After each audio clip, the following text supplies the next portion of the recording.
Well, today's recipe is so authentic, it'll take your taste buds all the way to the Emerald Isle.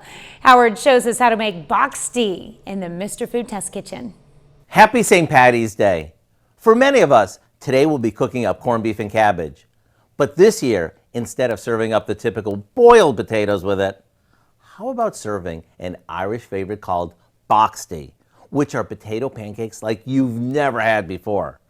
To make them, we boil a good amount of potatoes until they're tender, and we drain them really well.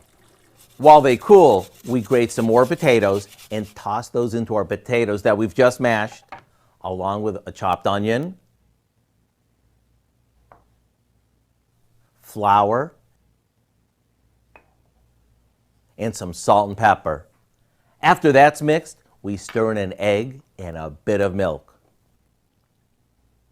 Now we spoon this into a hot skillet, and when both sides are golden, they're done.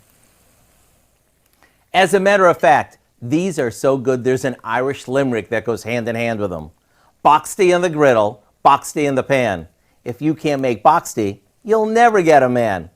Now I'm not sure if I agree with that, but I will tell you that these are easy to fall in love with.